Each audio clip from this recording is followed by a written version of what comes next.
Captain Sarah Chen stood at the observation deck of the deep space vessel Curiosity, her reflection ghost-like against the star-speckled void. The ship's name had never felt more appropriate as she studied the debris field stretching before them. A glittering graveyard of derelict ships that sparkled with crystalline fragments and pulsed with dying bioluminescence. "Dr. Martins needs you in medical bay." Lieutenant Park's voice crackled through the intercom. "He says it's urgent." Chen took one last look at the battlefield remains. In 15 years of deep space exploration, humanity had never encountered another spacefaring species. Now they'd found two, and both appeared to be trying to destroy each other. The medical bay doors slid open with a soft hiss. Martins stood between two containment units, his usually calm demeanor replaced with barely contained excitement. "Captain, you need to see this." In the first unit, a crystalline being lay on the bed, its faceted surface refracting the room's lights into dancing patterns. Several of its edges were cracked, and a deep fissure ran through what Chen assumed was its central core. The second unit contained what appeared to be a plant-based life form, its translucent skin glowing with weakening bioluminescent patterns. "We found them in a damaged escape pod," Martinez explained, checking the vital signs displayed on the unit's monitors. "The crystalline one's core temperature is dangerously low, and the organic one's bioluminescence is fading. But they're alive, and according to these readings, they're both sentient." Chen studied the aliens, noting the sophistication of their forms. Any sign of what they were doing out here? Martinez shook his head. "Not yet, but their pod's data core was intact. The linguistics team is working on it now." "Captain to the bridge," Park's voice interrupted. "We're detecting energy signatures. 2 fleets approaching from opposite directions." Chen's heart raced. "How long?" 3 hours at current speeds." She looked at the wounded aliens. Protocol dictated they should withdraw and report their findings to Earth Command. But leaving the aliens to die felt wrong. "Dr. Martinez, can you save them?" "I think so. The crystalline one needs concentrated energy to repair its lattice structure. The organic one requires a nutrient bath and photonic stimulation." "But Captain," he hesitated, "their biology suggests they're from opposing factions. If we save them both, we risk bringing their war aboard our ship." Chen touched the containment unit's surface, watching the organic aliens' patterns pulse weakly in response. "We're not choosing sides. Save them both, but keep them separated. I want security teams on constant watch."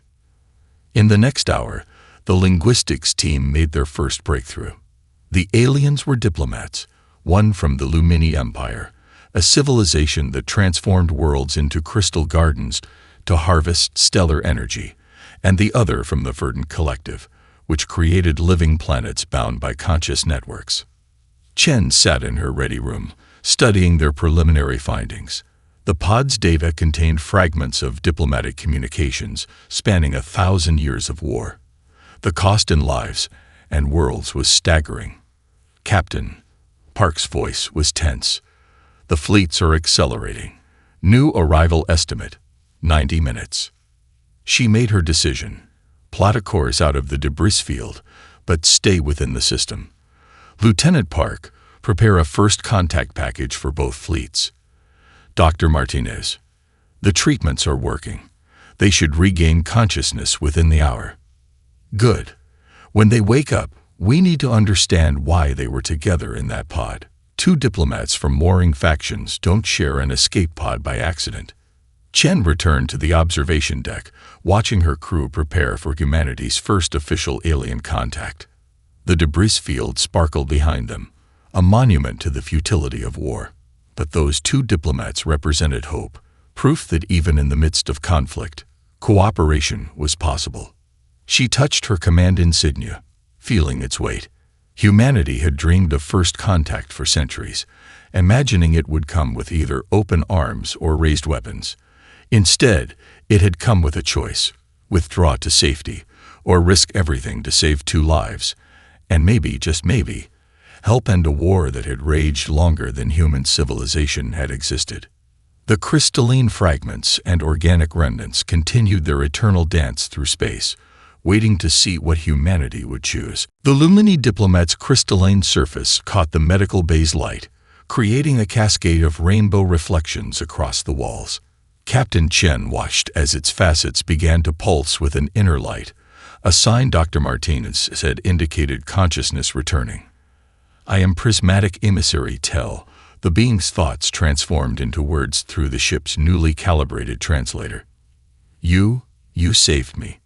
"We did," Chen replied, keeping her voice calm. "Your escape pod was damaged. Do you remember what happened?" Tel's crystal lattice shimmered with what seemed like hesitation. "The memories are fragmented. I was meeting with—" "No, that cannot be right." The diplomat's core darkened. "Where is the verdant?"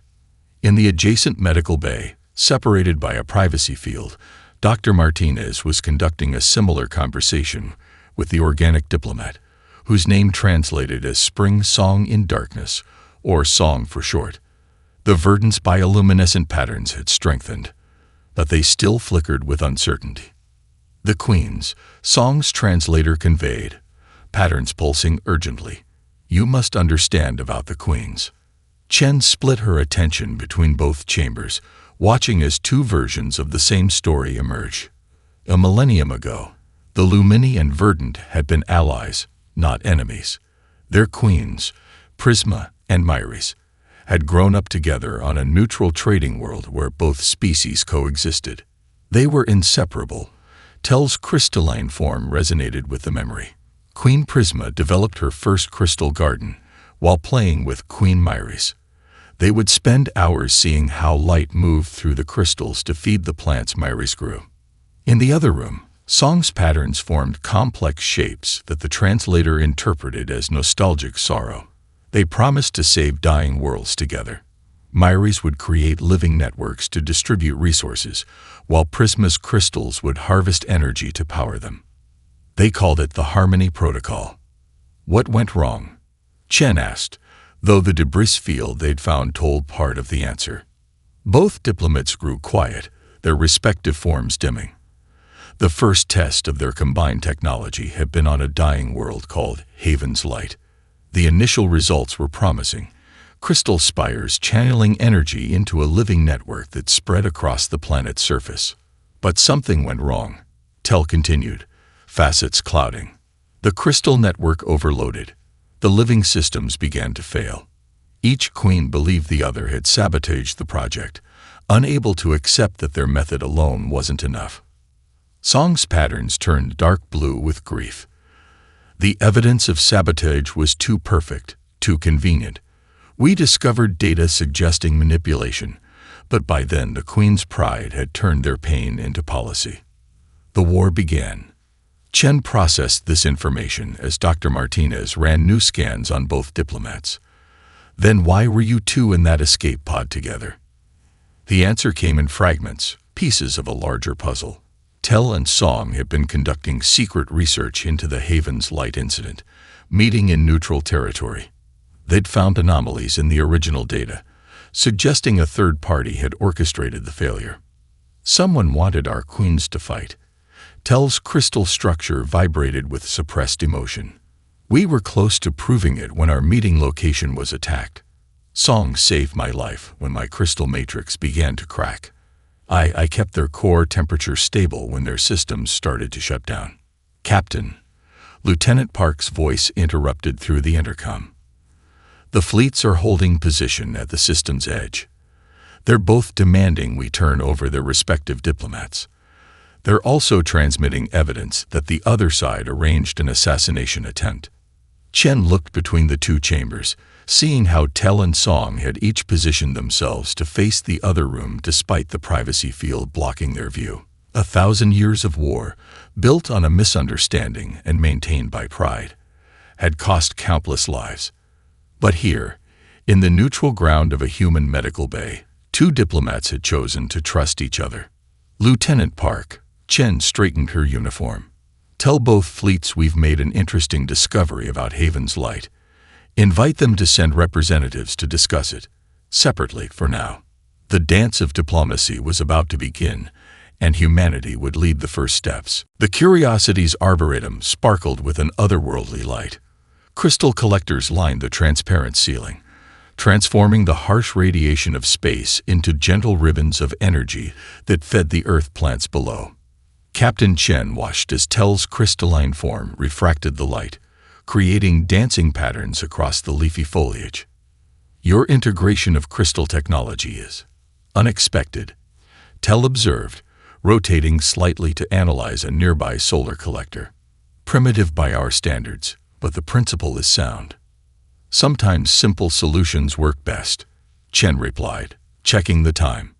In 5 minutes, Dr. Martinez would arrive with Song for their first official joint meeting. Your queens understood that once. Tel's facets dimmed. The queen's story has become legend among both our peoples. Every child learns how their friendship shattered, but few remember how it began. The arboretum's door whispered open. Song entered with Dr. Martinez, their bioluminescent patterns shifting from cautious yellow to curious green at the sight of the garden. Chen noted how both diplomats instinctively moved to opposite sides of the central fountain, maintaining careful distance. Welcome to humanity's attempt at combining your approaches. Chen gestured to the surrounding space. We found that light filtered through crystals produces healthier plants than artificial lighting alone. The plants, in turn, help maintain our ship's atmosphere and provide fresh food. Song's patterns rippled with interest, like the early experiments at Haven's Light. Before, they trailed off, patterns dulling. Before pride and pain clouded judgment, Tel completed the thought, crystal surfaces catching the light in a way that seemed almost sad. Chen motioned them toward a small seating area surrounded by flowering plants. Tell me about those early experiments. Not the official records. Tell me about what you've discovered in your research. The diplomats shared their findings, pieces of data that had never been compared before. Song's living networks had recorded energy fluctuations that matched Tel's crystal resonance data. Both showed signs of external interference, subtle manipulations that had turned natural system stress into catastrophic failure. The saboteur knew our technologies intimately. Tel's voice carried undertones of dawning realization. They knew exactly how to make each failure look like it was caused by the other side. But why? Chen asked, watching as the diplomats unconsciously shifted closer during their discussion. Who would benefit from your queen's conflict? Song's patterns formed complex shapes that the translator struggled to interpret. There are entities that profit from war, organizations that have built their power on supplying both sides. If our queens united their approaches, those powers would become obsolete. Tel finished, now close enough to Song that their light patterns interplayed. Chen smiled inwardly at their unconscious cooperation. And if we could prove this interference, would your queens listen? Both diplomats grew still. Our queens were more than friends once. Song's patterns shifted to a deep, thoughtful blue. They were visionaries who dreamed of healing worlds together. But a millennium of war has cost them both dearly, Tel added. The thought of being wrong, of having wasted so much time and life on a lie, it could destroy them. Or free them, Chen suggested, standing to activate the display screen. It showed the restored world where Haven's Light had once been. Your queen's combined approach worked before it was sabotage. We've proven the principle on a small scale here. Perhaps it's time to dream again. Song and Tel studied the screen, their lights, both bioluminescent and crystalline, merging to create new patterns on its surface. The queens would never agree to meet, Tel stated, but with a hint of uncertainty. They don't have to, not yet. Chen smiled. But their representatives are already here, sharing the same garden. Sometimes the best diplomacy starts with small steps.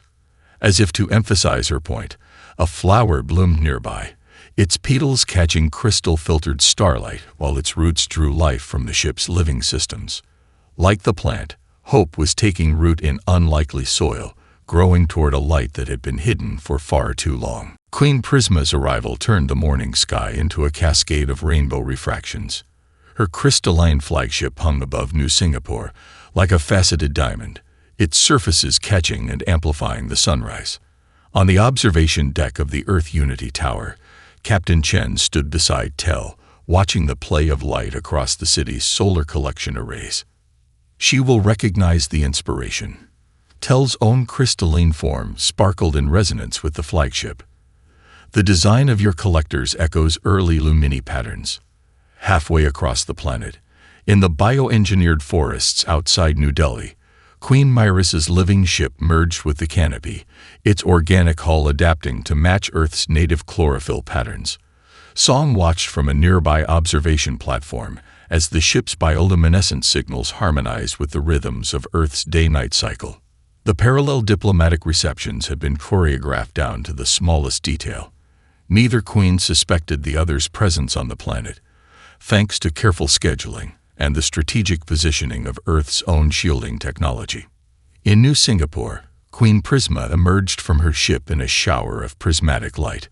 Her crystalline form dwarfed Tel's, each facet containing centuries of accumulated knowledge. Chen bowed in greeting, following the protocols Tel had taught her. Your world intrigues us. Prisma's thoughts translated into melodic tones. You adapt our methods, yet maintain your own path.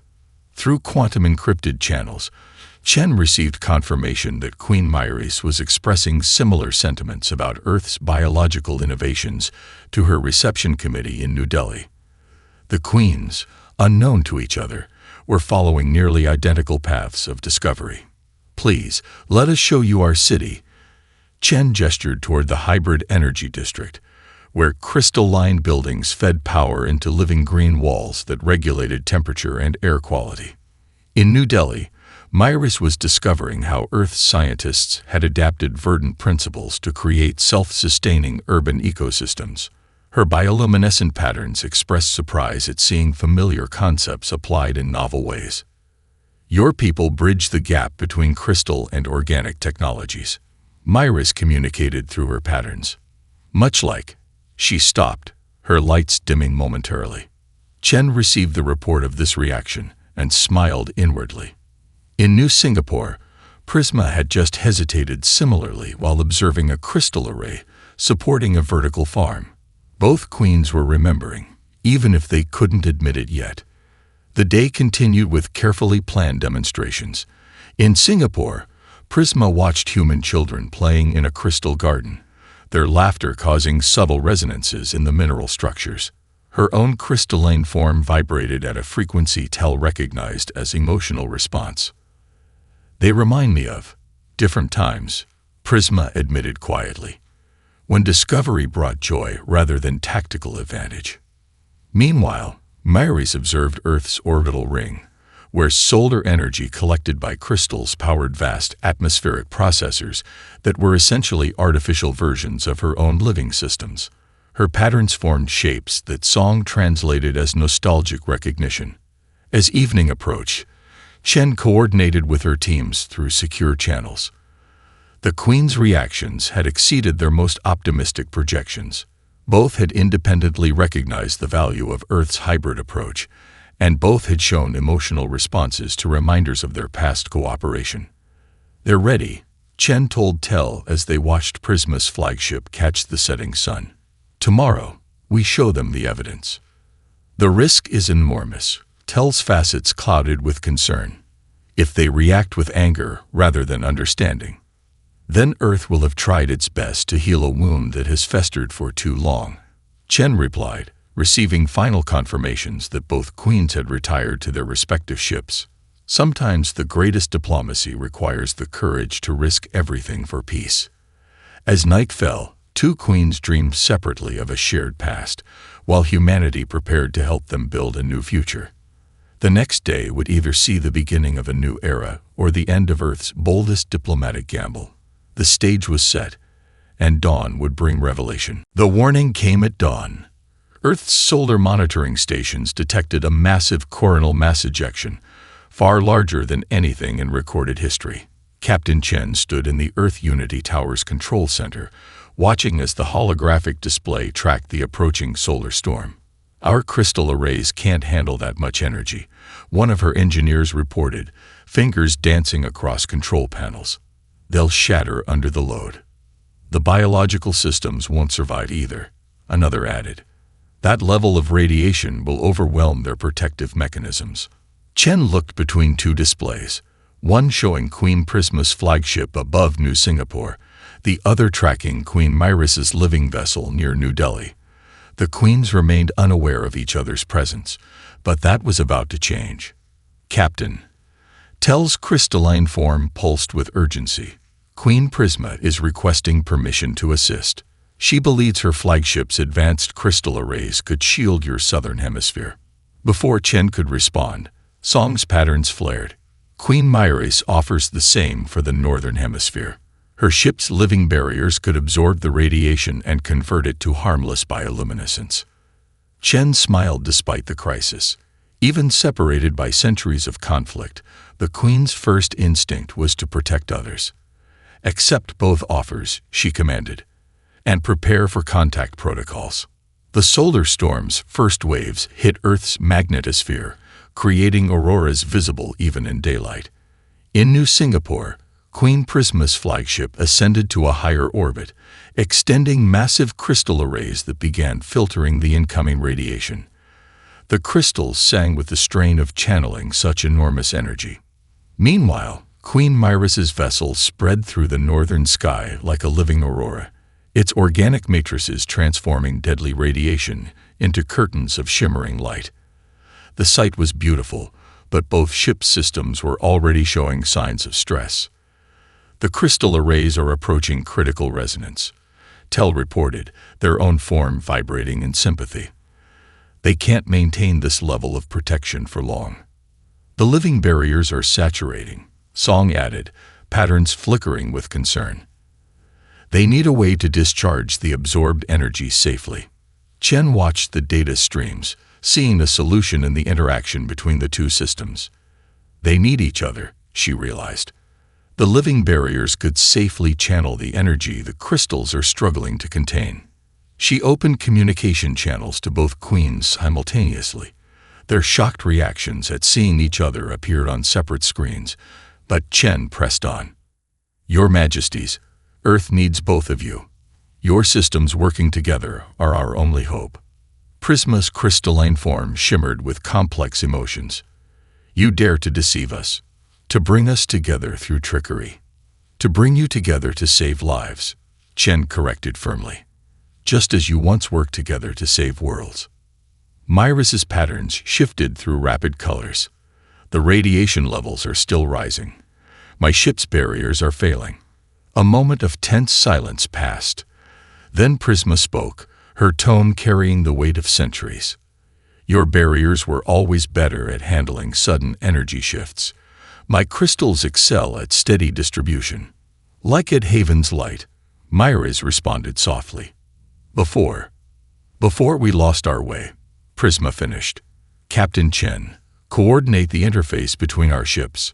Myris, do you remember the resonance patterns we used in the old days? I could never forget.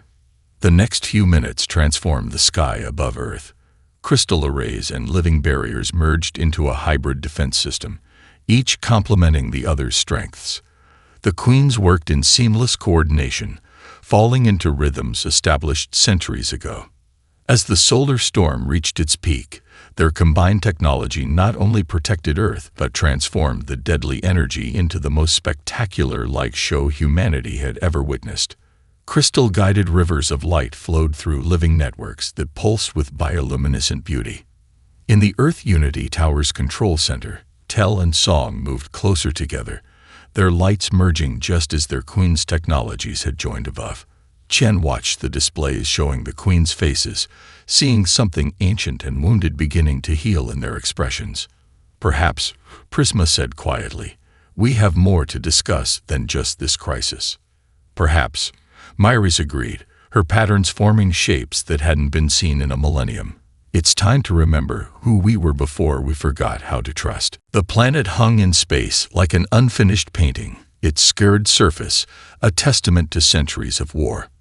New Hope, as the humans had named it, would be the first test of cooperation between the Lumini and Verdant in a millennium.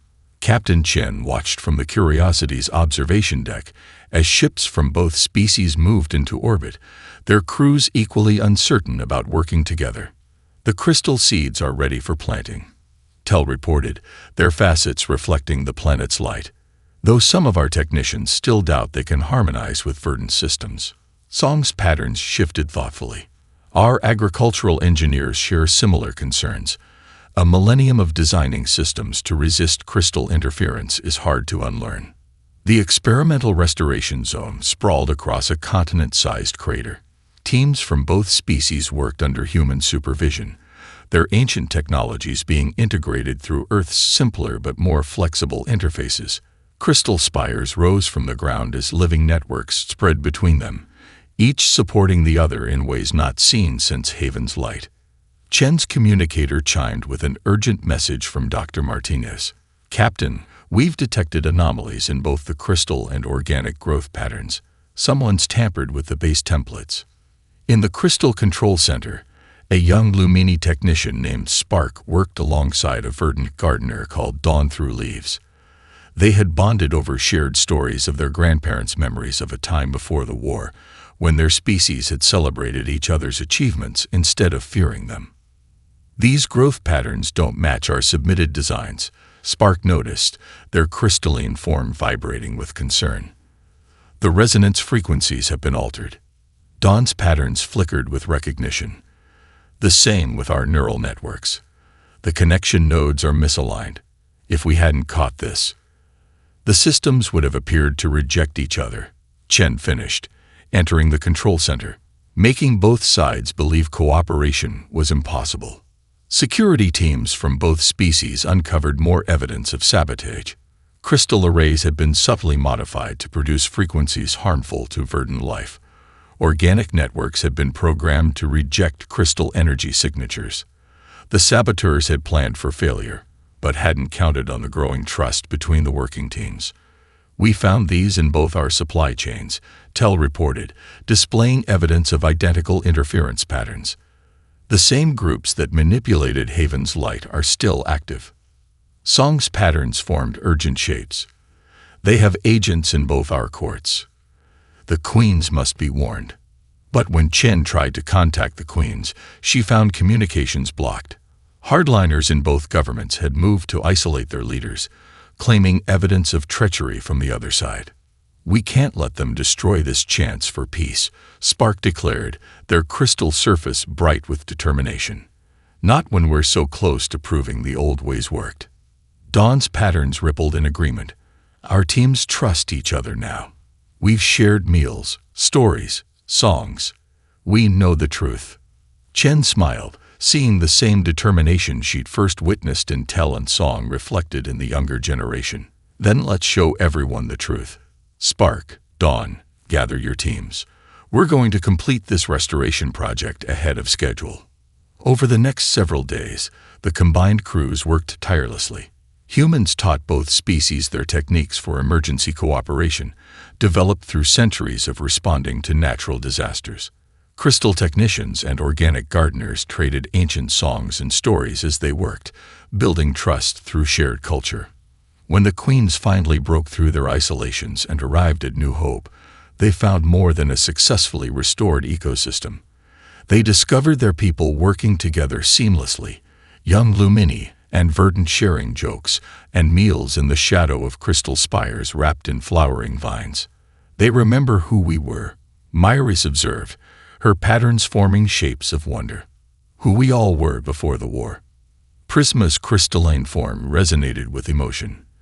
They're becoming who we could have been, who we still might be.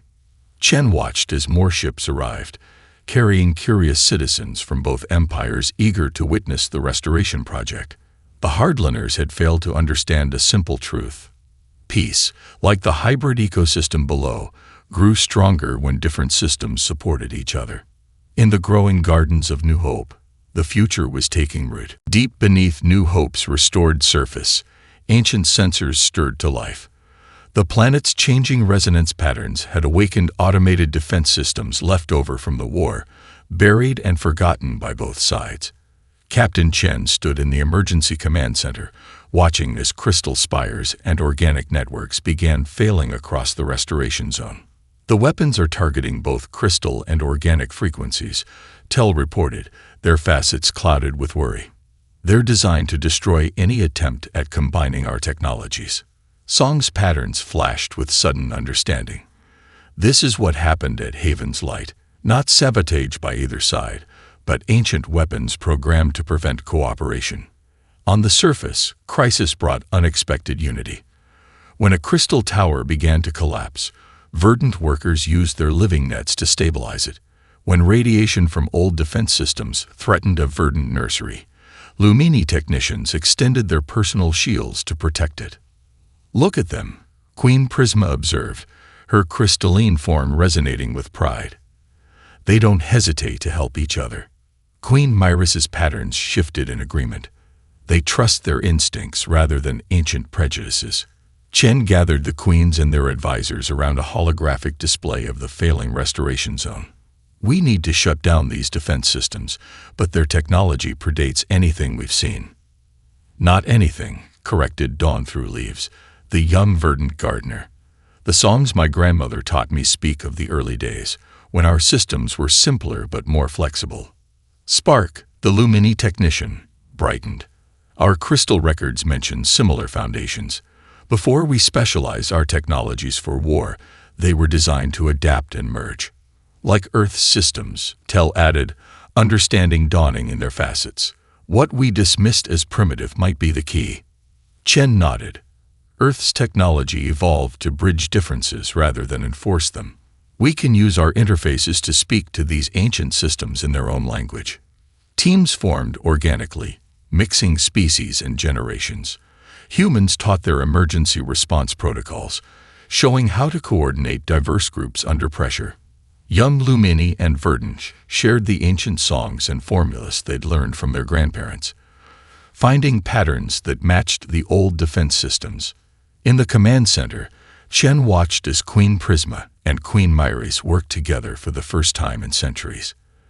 Their combined knowledge, filtered through human interface designs, began decoding the ancient weapons protocols.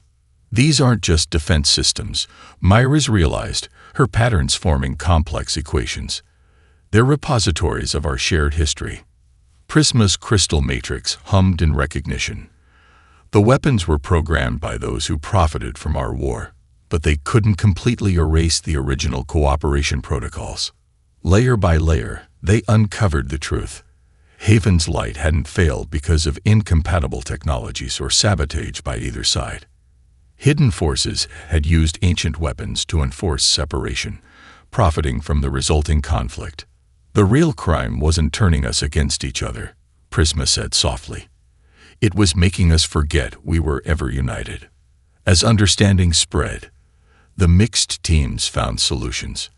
Earth's simple crystal collectors provided a base frequency that both species' technologies could build upon. Verdant networks adapted to channel energy through Lumini crystals. Ancient weapons, recognizing patterns from before the war, began to power down. A cheer went up as the first sector stabilized.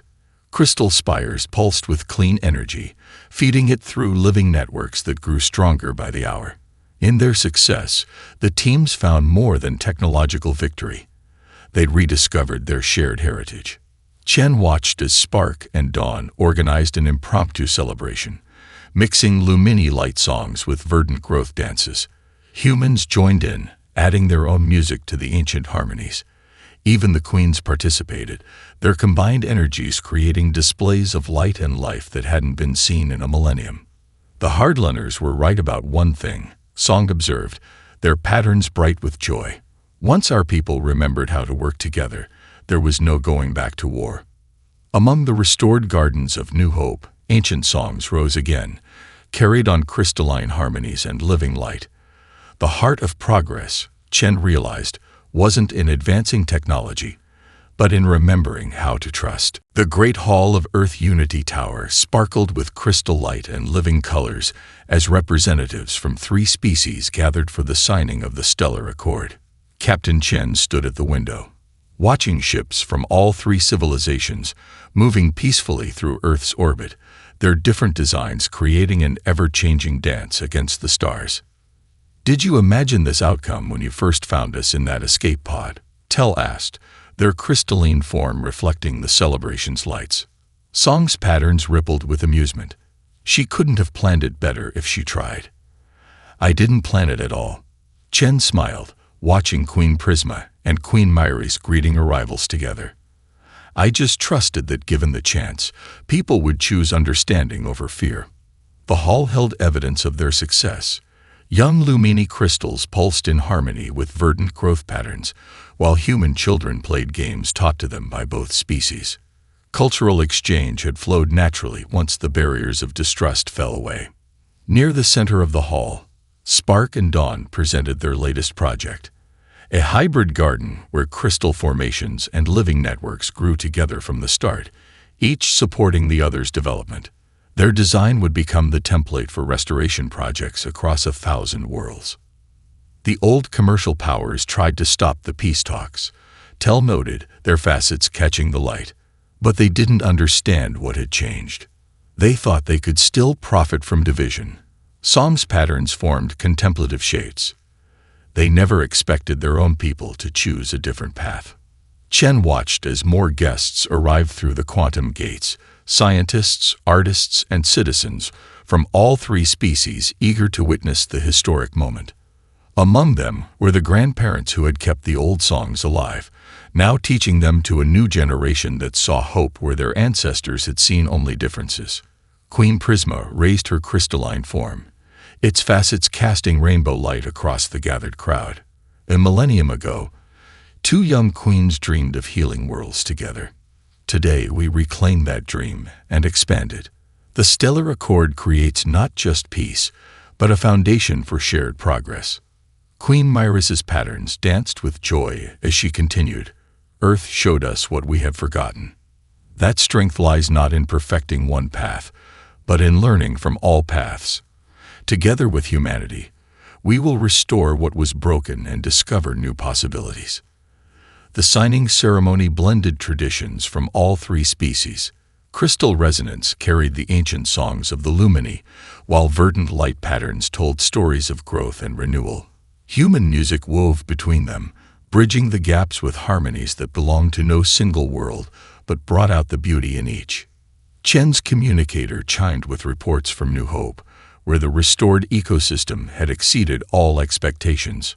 Crystal spires channeled energy through living networks with unprecedented efficiency, while human-designed interfaces allowed for endless adaptation and growth. "The next generation will take this further than we can imagine," Spark observed, their young crystal form bright with enthusiasm. Dawn's patterns shifted in agreement. They won't remember a time when cooperation seemed impossible. The ceremony reached its peak as the queens activated a combined display of their technologies. Crystal arrays and living lights merged into a three-dimensional star map, showing worlds waiting to be restored. As human ships prepared to carry mixed teams of restoration experts to these planets, Shen realized humanity's greatest contribution hadn't been technology or power. "We reminded them of who they could be," she said softly, "by showing them who we are." As the celebration continued into the night, three species shared stories, songs, and dreams of the future. In orbit, the ships of former enemies moved in careful harmony, their lights tracing new patterns against the dark. And on 1,000 worlds waiting to be restored, hope took root in soil that had known only war, reaching toward a light that shone brighter for being shared. The universe, Chen reflected, had not needed humanity to be the strongest or the most advanced. It had needed them to be human, to show that differences could become strengths, that ancient wounds could heal, and that the future belonged to those brave enough to trust.